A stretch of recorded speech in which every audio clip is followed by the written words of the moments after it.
Доброго ранку, мене звати Дундура Лена. Ми з моїм сином Назарієм приїхали до Німеччини після початку війни. Ну, покупаю. Хорошо, поедем сейчас. Ай! Ти щіпашка моя. Ми жили в Маріуполі. Це дуже класне місто, яке знаходиться на березі Азовського моря. Це моя любов навіки. Там я мала все, що було потрібно для мене, для моєї самореалізації. І я дуже люблю море. Для мене його зараз не вистачає. Кожного дня це моя терапія, бо я маю дуже складний шлях, бо маю дитину з аутизмом, і це непросто. Лисик был? Не лисик. Лисик? Я хочу нормально. Купаться? Ну, пойдем купаться. Иди. Давай. До початку війни за 1,5 роки, ну майже за 2 роки до війни ми з моїми колегами, такими ж мамами наших особливих діточок, ми так їх називаємо, відкрили власний центр реабілітації для діток.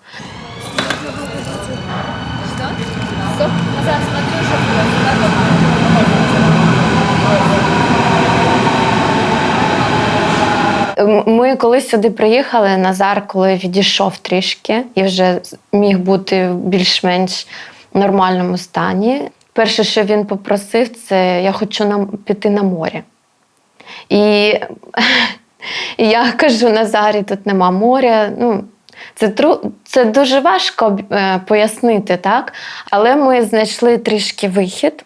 Бо в Берліні, я не знала до цього, що так багато річок тут, озер, і ми можемо туди їздити, як тільки Назар попросить.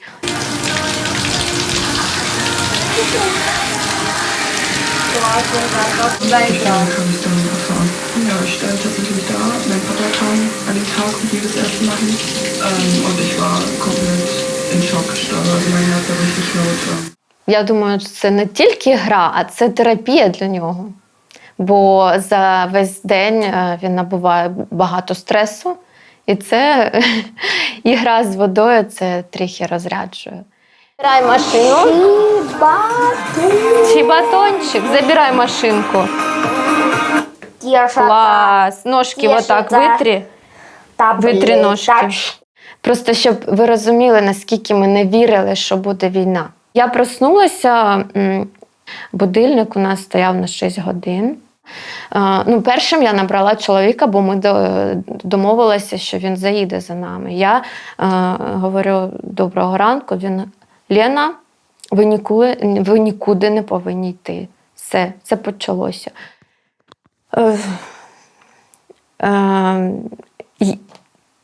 У мене просто все впало. Тривога, яка була, це дуже страшно. Я за 10 хвилин зібрала цей тривожний чемоданчик тільки з документами, які важливі. І ми стали думати, де ми можемо сидіти в підвалі, якщо що. Де в нашому районі є бомбосховище. Ми всі думали, що це закінчиться через 2-3 дні майже. Мені сказав мій друг, який воєнний, він сказав, що я повинна їхати. Лена, він не міг сказати так, він так ніколи не казав, але зараз він так сказав. Я ні. Якщо що, я поїду. І це була єдина можливість виїхати з міста. Тільки в цей день і вночі. І все. На слідуючий день ми вже не могли виїхати з міста.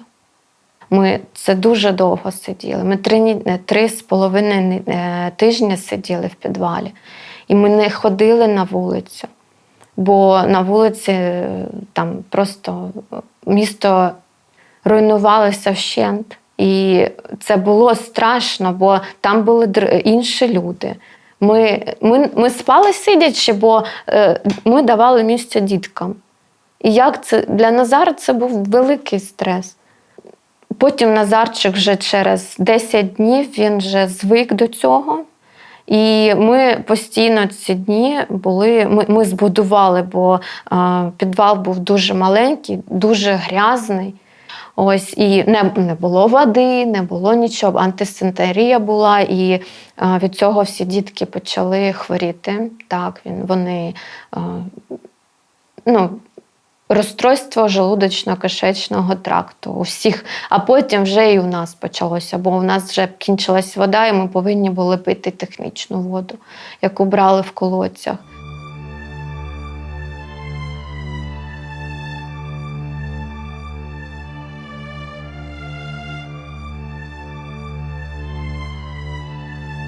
Ми виїхали з Маріуполя і переночували в школі в Бердянську.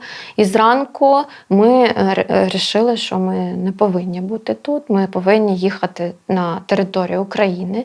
І ми поїхали до ближайший пункт був Запоріжжя.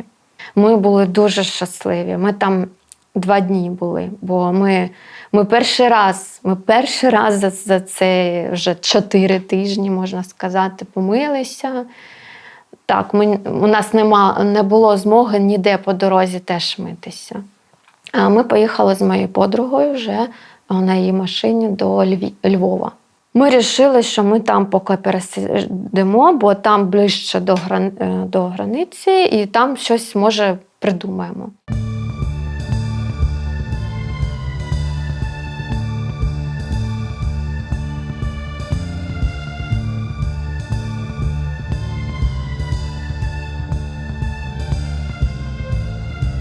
Ось, і для Назара ще було дуже складно, коли ми їхали.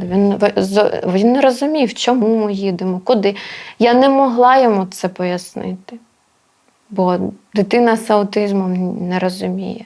Дуже добрі люди нам попадалися. Я думаю, що це наш ангел-охоронець нас вів і давав нам так зустрічатися з дуже класними людьми. На мене теж вийшла з Берліну одна журналістка, і вона попросила взяти інтерв'ю. І перекладач, яка нам допомагала спілкуватися, вона сказала: я знаю людину, яка мені сказала, я теж жила там деякий час в Берліні, вона сказала, якщо ви будете мати родини з дітьми з інвалідністю, будь ласка, давай контакт, ми щось зробимо. І ось так вона мені дала контакт, я сказала, що мій син не може жити в Тегелі, ми не зможемо просто, і нам потрібно кудись їхати.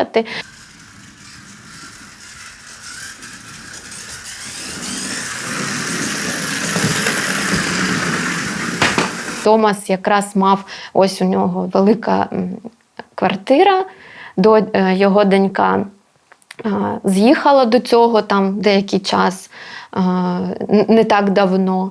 І він мав вже вільні кімнати, і він сказав, чому ні. І ми їхали вже до нього, вже ціленаправленно. Давай. 1, 2, 3! Клас! Зараз я можу сказати, що я вже відчуваю себе як вдома, бо для мене відчуття дому, коли я почуваюся себе комфортно і захищено. Бо коли ми приїхали, все нове. Все нове, все, починаючи мова. Ми тільки з переводчиком спілкувалися через Google. Я думаю, що в цей період я відчула себе трішки аутистом також. Назар не розуміє мови або окремі слова і не може. Це дуже велика напруга. Коли ти не розумієш, що від тебе бажає там та чи інша інстанція, чому так, чому так довго чекати, І я розумію тепер, просто як людина, що таке аутизм.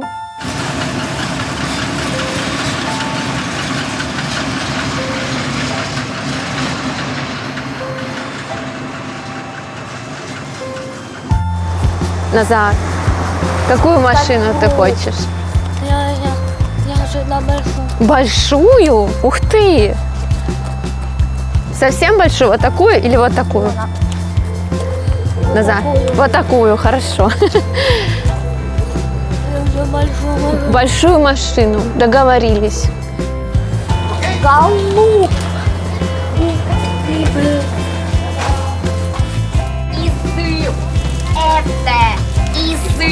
Язык, ты барбозы. Планшет. Помлин. Ну, давай.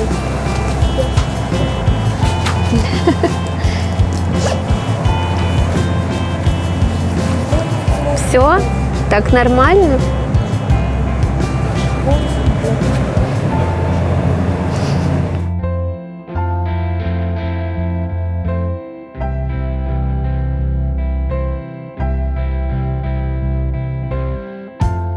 Це покривало на ліжко Назарчика було. І коли ми були в підвалі, воно, ну, як Назар до нього звик, він його сам брав до підвалу, він його сам брав, куди б ми не йшли. І коли ми від'їжджали, ми його взяли з собою, бо було дуже холодно, і він завжди з ним був.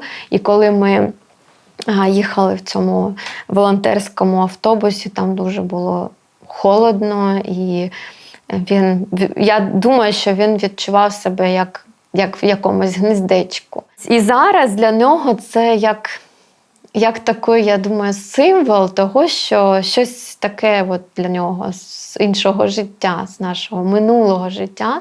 І він завжди з ним, він коли їздить на автобусі в школу, він завжди з ним.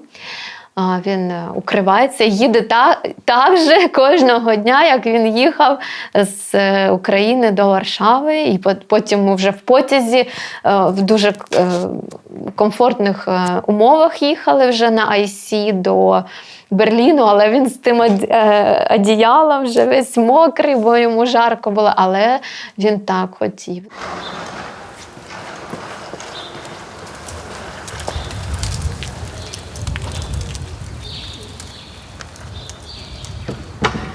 Я розумію, що навіть коли кінчиться війна, будинка в мене нема, бо він розрушений, так?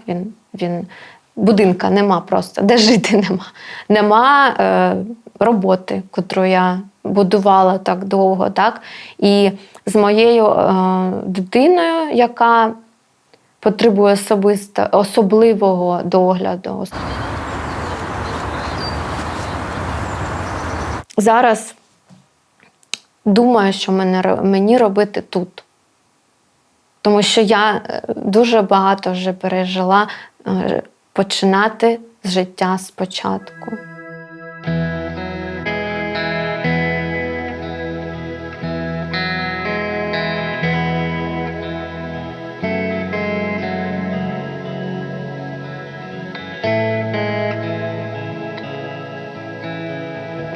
Назарчик, скажи, куди ти йдеш? Йдемо до школи. Молодець! Молодець! От такі у нас досягнення. Назарчик йде до школи. Ми маємо велику удачу, що він зараз відвідує цю школу. Бо я зараз спілкуюся з багатьма мамами, і вони дуже незадоволені там, як відносяться до дитини, або як там все організовано, чи займаються, чи не займаються, чи якісь там, наприклад, вони ходять лише на годину чи дві. То тут я розумію, що все настільки класно, там підход до дитини дуже класний. Там система, я мала такий страх, як Назар, він не дуже розуміє так, мову, і як він буде щось просити, як він буде взаємодіяти там. Ми не можемо не змінитися після таких то, що з нами трапилось, я іноді не впізнаю себе. І мені потрібні оці моменти спокою і розуміння. І ось все більше і більше я цього вже отримую це. 2 роки після ми вже можемо жити в своїй, так сказати, квартирі, як для Назара там буде кімната, яка зроблена тільки так, як він хоче. Назарій дуже цікавий хлопчик, бо він має дуже специфічний характер. Він дуже темпераментний, такий експресивний хлопець, спонтанний. Він дуже непередбачуваний. Я іноді хочу його передбачити, але я не можу цього зробити.